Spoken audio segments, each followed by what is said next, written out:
20210057.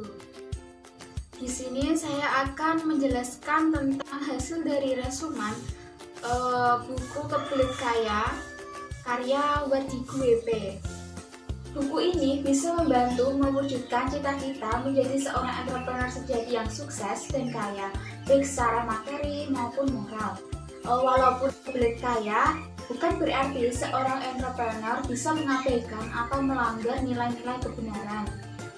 Bagi seorang entrepreneur sejati, meraih kesuksesan bukan dengan menghalalkan segala cara, tetapi dengan menemukan potensi diri, mengasah bakat, serta senantiasa memburu dan berbagi ilmu pengetahuan. Yang pertama, bagaimana sih untuk menjadi seorang entrepreneur? Untuk menjadi pemimpin atau entrepreneur, syarat pertama adalah jadi guru. Jangan berpikir karena tidak punya pengalaman berarti kita tidak mampu. Pola pikir dan tindakan akan segera mengikuti keputusan kita. Ceburkan diri ke dalam air, baru belajar berenang. Percuma belajar berenang tapi tidak pernah menceburkan diri kita ke dalam air. Hal yang paling penting adalah memberanikan diri kita untuk menjadi seorang pengusaha yang andal. Selanjutnya yaitu lakukan segera. Tidak ada alasan untuk tidak memulai usaha. Tanyakan pada teman yang berpengalaman tentang bisnis jenis. Jika kita tidak memiliki modal, cari pinjaman. Dan jika tidak memiliki ide, gunakan ide orang lain yang tidak dijalankan. Jika tidak memiliki tempat usaha, cari teman yang mempunyai lokasi tepat, lalu tawarkan usaha dan lakukan pertimbangan pembagian hasil usaha. Jika kita hanya mencari-cari alasan untuk tidak memulai, ribuan alasan akan muncul. Ini hanya masalah apakah kita tidak mau atau tidak bisa. Jika tidak mau, itu berarti kita tidak memiliki kemauan yang membuat kesempatan sukses menjadi sangat kecil. Namun, kalau kita tidak bisa tetapi memiliki kemauan, berarti kita masih punya kesempatan, dan kesempatan itu ada bagi mereka yang memiliki harapan dan kemauan. Untuk itu, kita harus lakukan, just do it. Dan selanjutnya yaitu kuasai secara detail. Mengawali sebuah usaha sangatlah mudah dan banyak caranya. Sedangkan untuk mempertahankan eksistensi memerlukan pembelajaran dan keterampilan sendiri. Belajar dari jatuh bangun untuk menjadi terampil. Semua orang memulai sesuatu dengan keberanian terlebih dahulu. Sewaktu masih bayi, kita memerlukan orang lain untuk membantu kita belajar berdiri, berjalan, dan berlari. Sebuah kesuksesan merupakan usaha individu, meskipun di dalamnya terdapat dukungan dan nasihat dari orang lain. Yang selanjutnya yaitu berani tampil beda, karena berbeda itu akan membuka peluang untuk lebih mudah dikenali. Dalam bisnis, kita harus berani dan perlu mengedepankan sikap semangat juang. Seorang entrepreneur tidak boleh mudah percaya sebelum mencobanya. Walaupun banyak masalah menghadang, kita tidak boleh menyerah. Nalar bisnis kita akan semakin optimal dan pada akhirnya makin yakin pada kesuksesan yang bisa diraih. Keberhasilan dalam bisnis memang sangat ditentukan oleh semangat kewirausahaan yang tinggi. Dengan semangat juang yang tinggi, berpikirlah positif dan buanglah jauh-jauh pikiran negatif, terlebih lagi putus asa. Pertahankan terus gambaran sukses di dalam benak kita. Hal ini akan menjadi bahan bakar yang menyemangati diri kita. Dan selanjutnya yaitu kebab 2, bagaimana menjadi seorang entrepreneur. Untuk menjadi seorang entrepreneur itu bermula dari impian. Impian di dalam benak kita adalah motivator kesuksesan yang sangat ampuh. Tanpa impian, dunia ini tidak berwarna dan tidak hidup. Semua hal yang diciptakan manusia diawali dengan impian. Keberanian kita berimajinasi banyak menentukan sukses sebagai entrepreneur.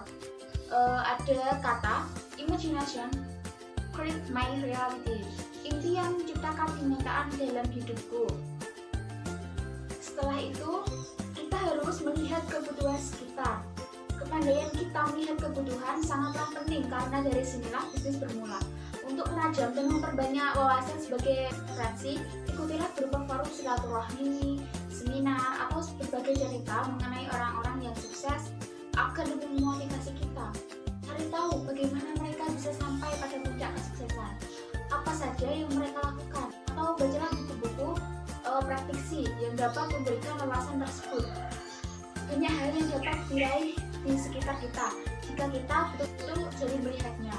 Terciptanya peluang bisnis terjadi karena sebuah bisnis yang dijalankan. Tangkaplah sebuah peluang bisnis, pasti akan bergulir pada bisnis-bisnis baru lainnya. Yang ketiga, kita harus mempunyai empati. Empati di sini adalah mengerti apa yang diinginkan atau dirasakan oleh orang lain. Kita mengetahui apa yang mereka sukai atau tidak. Rasa empati ini sangat dibutuhkan untuk seorang entrepreneur dalam melayani mitra usaha dan pelanggan. Terus yang keempat, ada memberikan nilai tambah. Banyak bisnis yang mengawali waktunya dengan menjual barang orang lain atau lebih dikenal sebagai pedagang. Dan selanjutnya ada menjual barang plus manfaatnya. Maksudnya di dalam dunia bisnis, jika kita memfokuskan pada barang, reaksi pembeli pertama kali adalah membandingkan barang tersebut dengan merek yang lain atau membandingkan harga barang tersebut dengan harga yang lain. Biasanya seseorang membeli sebuah produk didorong oleh rangsangan manfaatnya. Selain itu, apakah ada manfaat lebih dari hanya sekedar fungsi atau alat dari alat tersebut. Yang keenam yaitu wujudkan mimpi pelanggan. Menjual produk ataupun jasa yang paling efektif adalah menjual sesuatu yang memang menjadi keinginan pelanggan. Dalam survei dan wawancara sebelum kita mulai menjual produk, tanyakan apa yang menjadi keinginan konsumen yang paling besar. Dengan membiarkan mereka bercerita mengenai impian-impian tersebut, kita telah membangun sebuah jembatan antara produk yang kita produksi dengan impian yang diharapkan oleh konsumen. Dan selanjutnya yaitu mendidik pasar. Butuh nyali untuk mewujudkan itu. Orang yang berani berwirausaha karena kebanyakan dari mereka yang lulusan dari sekolah tinggi, sehingga secara pendidikan sangat terbuka wawasannya.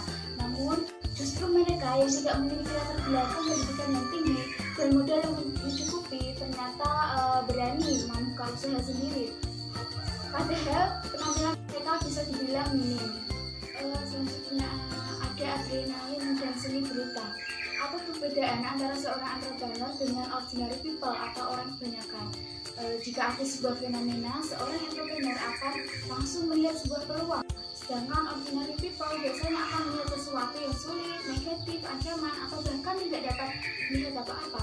Jika kenyataan keduanya melihat peluang, ordinary people biasanya takut untuk menjalankan peluang tersebut dan biasanya hanya berkomentar terhadap fenomena itu. Namun bagi seorang entrepreneur, mereka itu berani untuk mengerjakan peluang yang mereka lihat.